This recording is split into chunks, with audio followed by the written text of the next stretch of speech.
Good morning, everybody. As you know, I just met with the leaders of both parties to discuss a way forward in light of the severe budget cuts that start to take effect today. I told them these cuts will hurt our economy, they'll cost us jobs, and to set it right, both sides need to be willing to compromise. Now, the good news is the American people are strong and they're resilient. They've fought hard to recover from the worst economic crisis since the Great Depression, and we will get through this as well. Even with these cuts in place, folks all across this country will work hard to make sure that we keep the recovery going. But Washington sure isn't making it easy. At a time when our businesses have finally begun to get some traction, hiring new workers, bringing jobs back to America, we shouldn't be making a series of dumb, arbitrary cuts to things that businesses depend on and workers depend on, like education and research and infrastructure and defense. It's unnecessary, and at a time when too many Americans are still looking for work, it's inexcusable. Now, what's important to understand is that not everyone will feel the pain of these cuts right away. The pain, though, will be real. Beginning this week, many middle-class families will have their lives disrupted in significant ways. Businesses that work with the military, like the Virginia shipbuilder that I visited on Tuesday, may have to lay folks off. Communities near military bases will take a serious blow.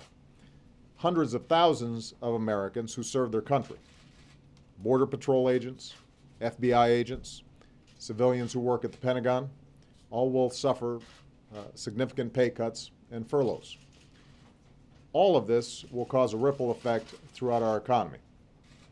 Layoffs and pay cuts means that people have less money in their pockets, and that means that they have less money to spend at local businesses. That means lower profits. That means fewer hires. The longer these cuts remain in place, the greater the damage to our economy, a slow grind that will intensify with each passing day. So economists are estimating that as a consequence of this sequester, we could see growth cut by over 0.5%. It will cost about 750,000 jobs at a time when we should be growing jobs more quickly. So every time that we get a piece of economic news over the next month, next 2 months, next 6 months, as long as the sequester is in place, we'll know that that economic news could have been better if Congress had not failed to act. And let's be clear, none of this is necessary. It's happening because a choice that Republicans in Congress have made.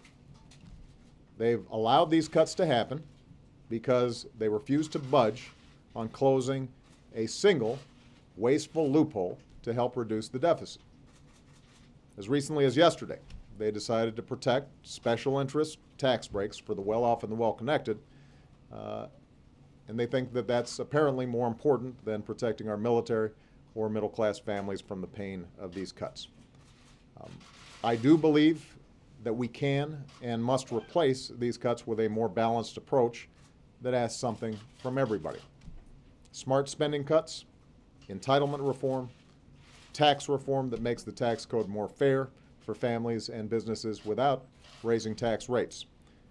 All so that we can responsibly lower the deficit without laying off workers or forcing parents to scramble for child care or slashing financial aid for college students. I don't think that's too much to ask. I don't think that is partisan.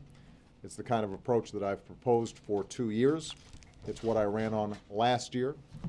The majority of the American people agree with me and this approach, including, by the way, a majority of Republicans. We just need Republicans in Congress to catch up with their own party and their country on this. And if they did so, we could make a lot of progress. I do know that there are Republicans in Congress who, privately at least, say that they would rather close tax loopholes than let these cuts go through. I know that there are Democrats who'd rather do smart entitlement reform than let these cuts go through. So there is a caucus of common sense up on Capitol Hill. It's a silent group right now, and we want to make sure that their voices start getting heard. In the coming days and the coming weeks, I'm going to keep on reaching out to them, both individually and as groups of senators or members of the House and say to them, let's fix this. Not just for a month or two, but for years to come. Because the greatest nation on earth does not conduct its business in month-to-month increments or by careening from crisis to crisis. And America's got a lot more work to do. In the meantime, we can't let political gridlock around the budget stand in the way of other areas where we can make progress. I was pleased to see that the House passed the Violence Against Women Act yesterday. That is a big win for not just women, but for families and for the American people. It's a law that's going to save lives and help more Americans live free from fear. It's something that we've been pushing on for a long time. I was glad to see that done. And it's an example of how we can still get some important bipartisan legislation through this Congress, even though there are still these fiscal arguments taking place. And I think there are other areas where we can make progress, even with the sequester unresolved. I will continue to push for these initiatives. I'm going to keep pushing for high-quality preschool for every family that wants it.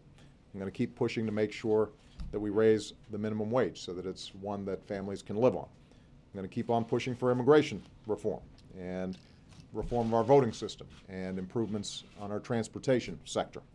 And I'm going to keep pushing for sensible gun reforms because I still think they deserve a vote. This is the agenda that the American people voted for. These are America's priorities. They're too important to go unaddressed, and I'm going to keep pushing to make sure that we see them through.